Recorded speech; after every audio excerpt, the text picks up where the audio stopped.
Saw an increase in the win column of 13 from 2 years ago to last. And it's early trifecta from Talia Scott.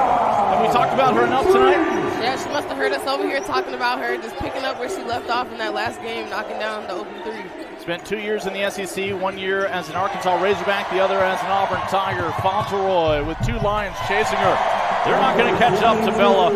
Again, Van Geitenbeek. Open look from the wing. Good to be home. Pearson up ahead to Brooke Coffey. Homegrown product down to St. Charles. Down low, that's Buggs getting in the way. And the automatic double-double, it seems like, throughout her career. Dariana Littlepage Buggs able to lead Baylor the other way.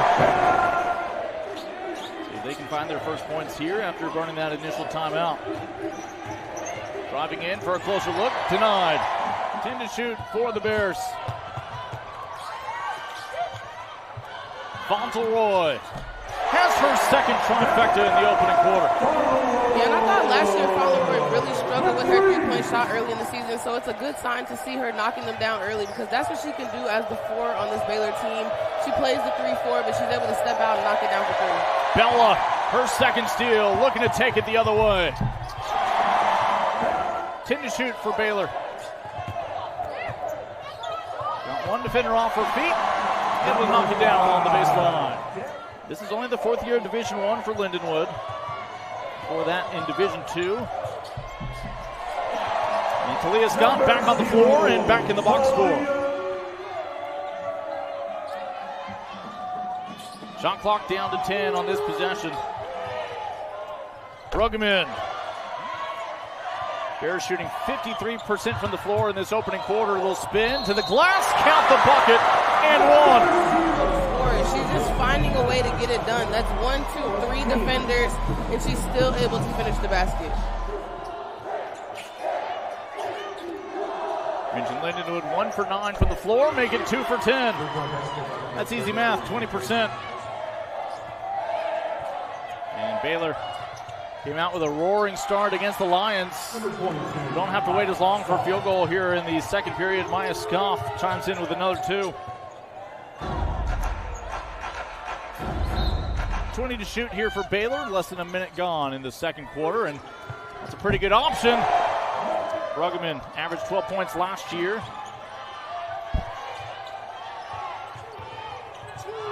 An open look from the corner from Coffey. Last year, remember the newcomer team, after coming over from Illinois State, wound up being second team all-conference as well. A 30% three-point shooter, able to knock it down. And I think Lindenwood has kind of settled into this game. They had a lot of early turnovers, but now they've been able to find each other and get open threes. I believe her name is Talia Scott.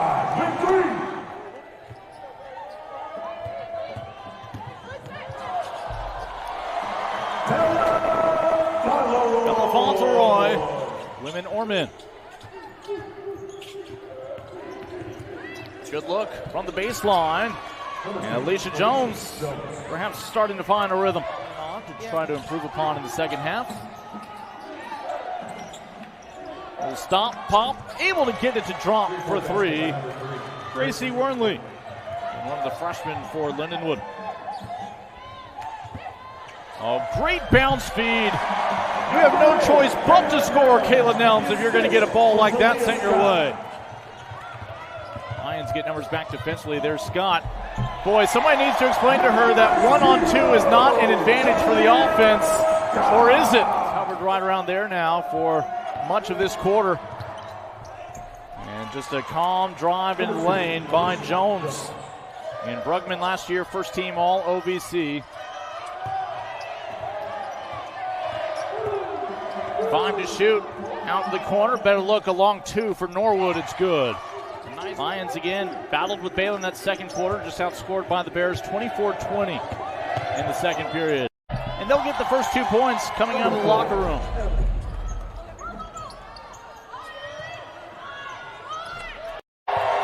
Up where she left off, Talia Scott. I've forgotten about her here for the start of the second half. Scott, her career high for made threes in a game is 8. She's off to a great start, and that's a nice answer from Bruggeman. 51st season of college basketball for the Baylor women. A nice feed down low. KJ knows what to do from there.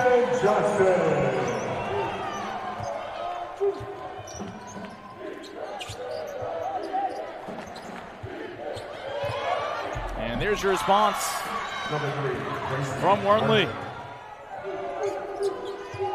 And Baylor's season opener, not your standard experience. Traveling over to Paris, France. Now had a passport stamped, leaving the country. Just a great experience for this team going over to Paris, let alone a top battle against Duke.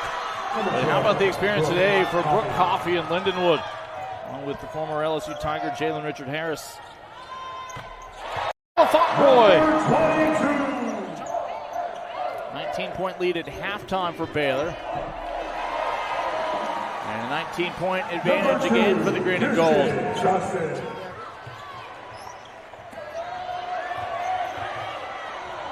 Ariana calls her own number and rattles it home. Baylor 9 of 20 from beyond the arc today. And they're led by Scott's 26 points. Got the team lead, but is on the bench. Meanwhile, now actually outscored Baylor this third period, 18-15. A chance to end here. Quick release from Brueggemann.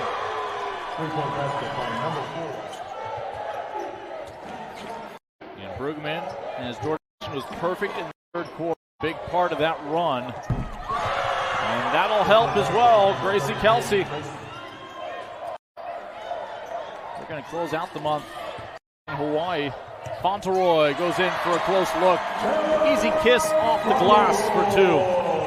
80% back from the year prior to that. Obviously, Talia Scott's going to be a big part of filling that void, as is the return of Bella Fauntleroy for year 4. You get a stop on one end. Can you find points on the other? Rinse and repeat. Scott trying to draw contact.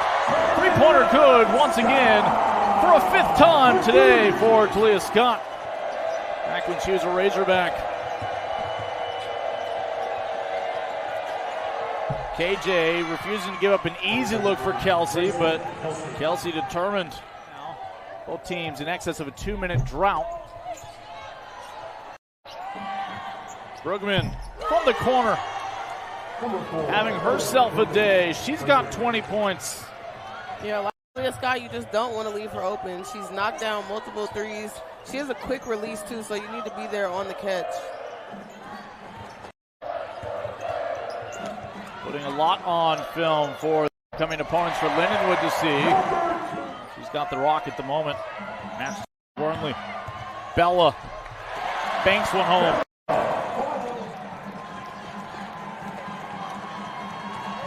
But it's just great to have basketball back at Foster. Yeah, great game.